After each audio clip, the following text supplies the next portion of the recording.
I'll use an employment dispute as an example, but recognising that the architecture of other disputes is more or less the same.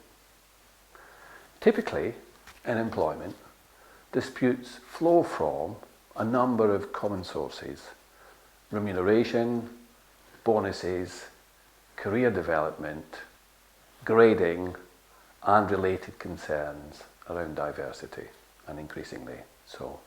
This then escalates towards further spikes: anger, frustration, a grievance which is unsuccessful, an appeal which is unsuccessful, potentially litigation, and thereafter. The emotional trajectory experienced by the individual has more or less the same shape, regardless of result.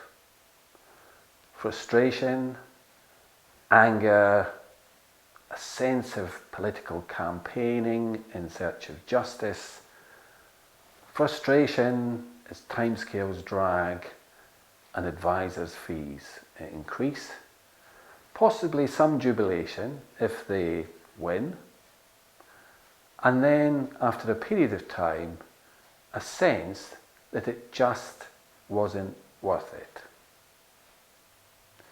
The emotional trajectory for the employer is slightly different, but has some interesting similarities in terms of the absolute amount of time it takes, the cost in respect of advisors' fees, and ultimately reputational damage if the case goes into the public domain. My view is that with mediation, used at an appropriate stage, both those trajectories can be shortened, and positively so.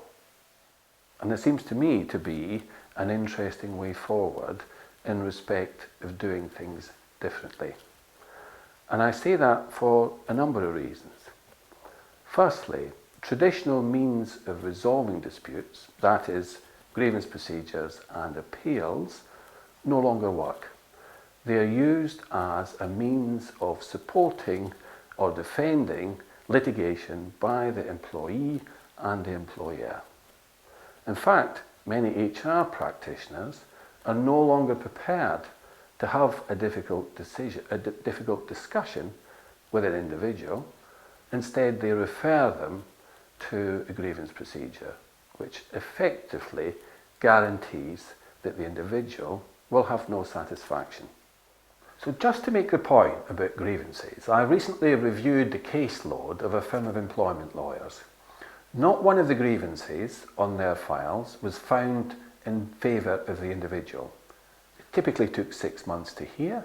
Not one of the appeals, which admittedly took less, found in favour of the individual. So a tool which has traditionally been used to resolve disputes is now used as part of the litigation process and is therefore useless in terms of dispute resolution.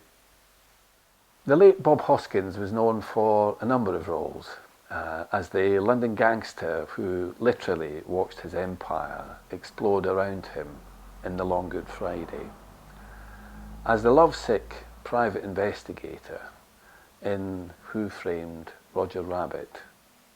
And for me, I particularly like a line that he took and applied in a television advert, where he reminded us it's good to talk.